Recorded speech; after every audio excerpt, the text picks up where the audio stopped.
What is going on, guys? Welcome back to another video here at Wildcat Cave. Today we're going over the keys to success for the University of Kentucky football team. But before we get into that, I got a question I need y'all to answer for me, guys. So for the first time in my life, I am very excited. I have acquired season tickets to the University of Kentucky football program. I will be at every game this season. And with that being said, guys, obviously, these are the type of videos I've been doing, but for those games, would you guys be interested in a vlog style video? I'll video some of the tailgate, some of the pregame stuff, the catwalk, and then obviously a little bit inside the game, and then maybe like a wrap up at the end. If that's something you guys would be interested in seeing from me, drop that down in the comments. Let me know. If I get a couple people saying they might be interested in it, it's something I'll definitely consider. But just kind of let me know what you all think about that idea down there. I'm really excited. I've been to plenty of games in the past, but I've never had season tickets. And we have a pretty solid home schedule this year, so I'm pretty excited about that. Let me know down in the comments what you guys think. But with that being said, let's get into the keys to success for the football team. I didn't put these in any specific order. These are not listed 1 to 5 and by importance. They're just all the things Kentucky's going to need to do well this year. And the first one is have a cohesive offense, guys. Obviously, we've talked about it at length now. We have the new offensive coordinator, Liam Cohen, coming in, a new style, a new system, and just change in general is hard to overcome for some people. Not to mention, we lost 7 guys that got significant minutes on the offense, whether that be the draft, transfer, graduation, whatever it may be. We lost 7 out of our 11 starters, or guys who got significant minutes and were big-time players. We have brought 3 new guys in via the transfer portal, and then obviously multiple guys with less experience just playing behind other people. Maybe this is their junior season, senior season where they step up and now get real playing time. But again, that's all going to be new to them, starting, getting more reps, playing big-time games for the first time in their lives, along with the guys who are now coming in and have never played a snap at Kentucky. So there's going to be a lot of moving parts to get right and get ready. I suspect that the running game is going to come pretty easy for them.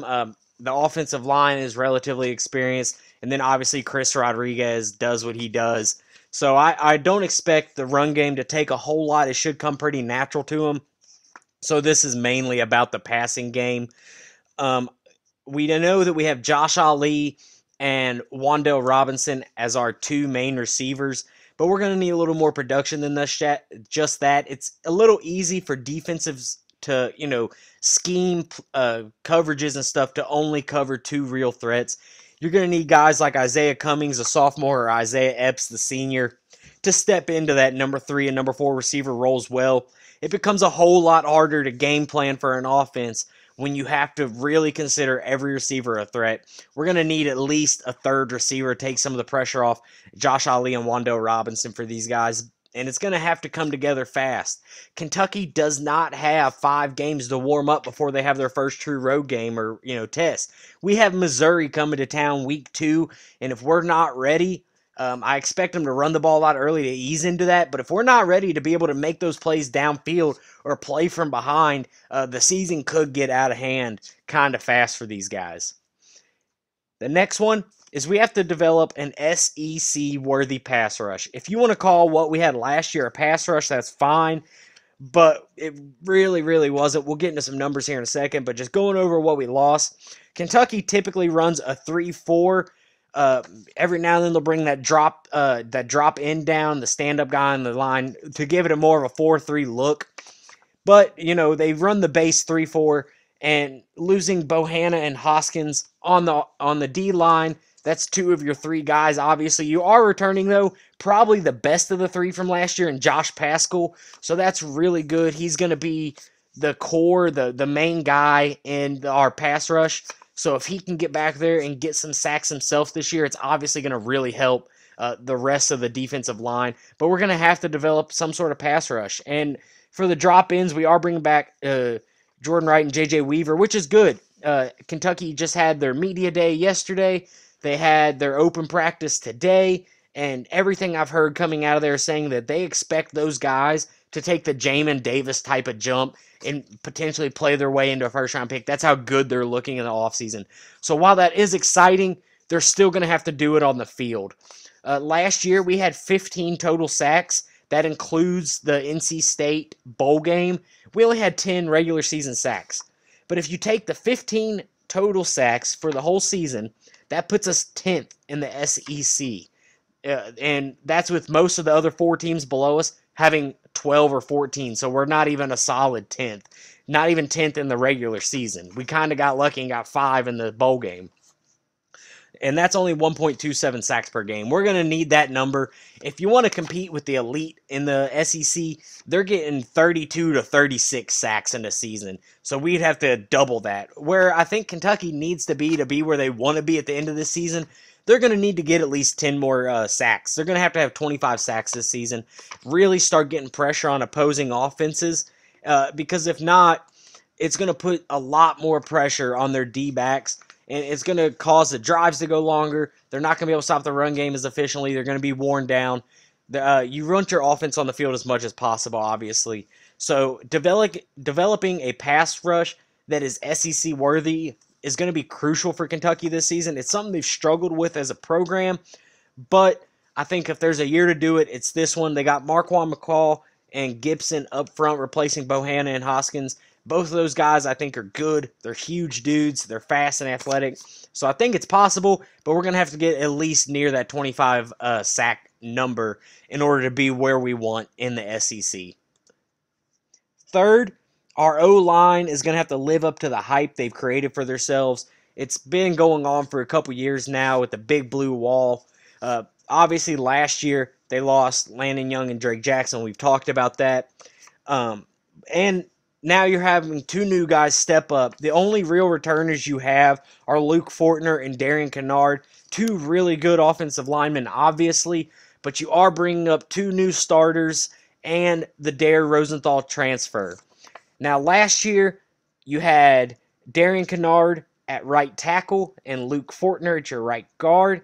They are now flipping sides, probably. This is not for sure. This is all just projections. We won't know until we actually see them on the field, but we expect those guys to go to the left-hand side to cover the quarterback's blind side. Then you're going to have Quentin Wilson as a new center. Got some snaps, looked good, but he played behind Drake Jackson last year, so this will be his first time stepping up into that starting role. It's going to be important for him to be the leader of the offensive line, call out the defensive schemes, who's the mic, who's blocking where, who's getting doubled, who's pulling. It's stuff he's going to have to be able to communicate and be pretty smart and, coordinate the O-line. Then on the right-hand side is going to be Austin Dotson, another guy at guard that got some reps last year but still was not a starter. And then probably have Dare Rosenthal at your right tackle, which is a solid right tackle. Could play left tackle, but with him being the transfer and new to the program, I expect him to be at right, and they're going to let the experienced Kennard be on the left. But SEC Network's Cole Kublik has said that he thinks Kentucky's O-line is going to be the best in the country this year, and that's a big standard to live up to. It's going to be great if they are, because as bad as we are in the pass rush, other teams are that good. So it's important for us to have that O-line, keep our QB on their feet, let them stand in the pocket and deliver the throws, which is, again, going to go back into that offensive cohesiveness. It's awful hard to build timing and repetition when you're on your back all the time. So I think this has potential to be a great, great offensive line, but they're going to have to be able to live up to that hype. Next, guys, we have to replicate the elite passing defense that we have had last year. This kind of surprised me when I found this out. I kind of thought we were middle of the pack in passing defense last year. Turns out we were the best in the SEC in passing defense. We had 13 total interceptions. That was tied for number 1 with, I believe, LSU. And this year we are returning both safeties in Yusef Corker, and I'm not sure how you pronounce this other guy's name.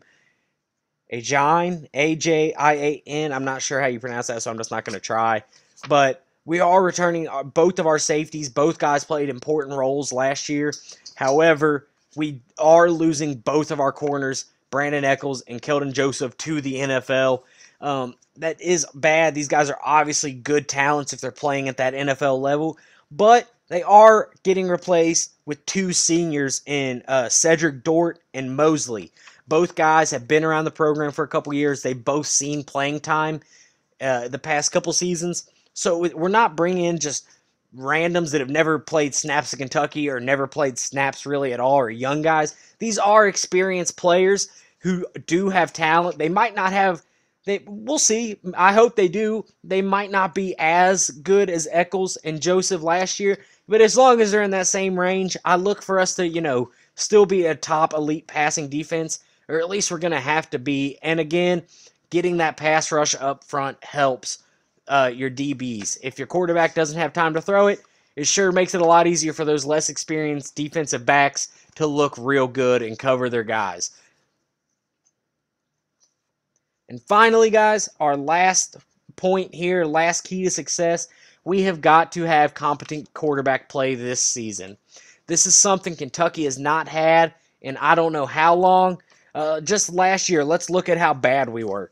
Last in total offense, last in passing offense, last in passing efficiency, last in first downs, 11th in scoring offense, and 9th in third down conversions. Those numbers cannot and will not be accepted in the SEC.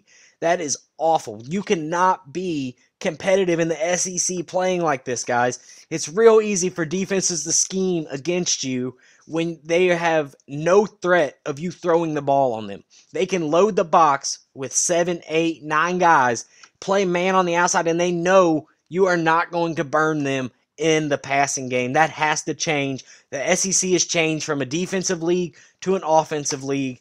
And we were number 5 in rushing offense last season, which surprised me because that is all we ever did and everybody knew it was coming. So being that high does say something for our running backs on our O-line.